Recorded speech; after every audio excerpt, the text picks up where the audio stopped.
Sir, Gruhalakshmi ಹಣ ಬರ್ತಾ ಇಲ್ಲ. ಗೃಹಲಕ್ಷ್ಮಿ ಹಣ ಕೆಲವೊಂದು ಕಡೆ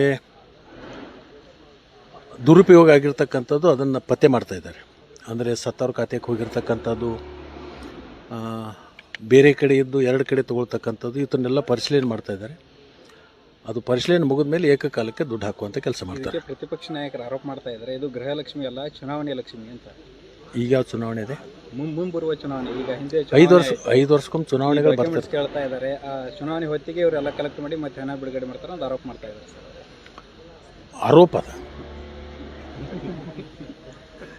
ನಿನ್ನ ಮೇಲೆ ಒಂದು ಆರೋಪ ಸಿದ್ಧ ಆಗ್ಬೇಕಲ್ಲ. ಆರೋಪ ವಿರೋಧ ಪಕ್ಷದವ್ರು ಇರೋದೇ ಆರೋಪ ಮಾಡಲಿಕ್ಕೆ, ನಮ್ಮನ್ನು ಹೊಗಳಕ್ಕಲ್ಲ. ಅನಿವಾರ್ಯನಾ ಸರ್ ಈಗ ಡಾಕ್ಯುಮೆಂಟ್ಸ್ ಕಲೆಕ್ಟ್ ಮಾಡೋದು ಹೇಳಿರಿ ಅಂತ? ಅಂದರೆ ವ್ಯರ್ಥ ದುಡ್ಡು ಹೋಗ್ಬೇಕಾದದ್ದು ಸರಿ ಅಂತೆ ನೀನು.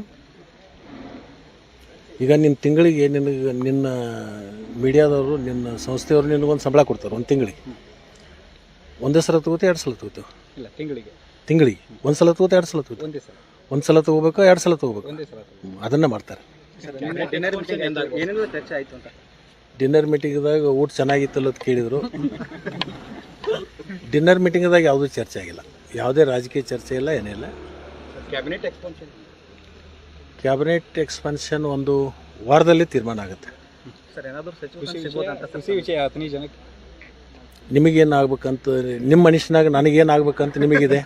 ನಮ್ಗೆ ಸಿಕ್ಕರೆ ಒಳ್ಳೇದಂತ ಅನಿಸ್ತಾ ಇದೆ. ನಿಮಗೆ ಸಿಕ್ಕರೆ ನಮಗೆ ಒಳ್ಳೇದಂತ ಅನಿಸ್ತಾ ಇದೆ. ಆ ಥರ ವಿಶ್ ಮಾಡಿ.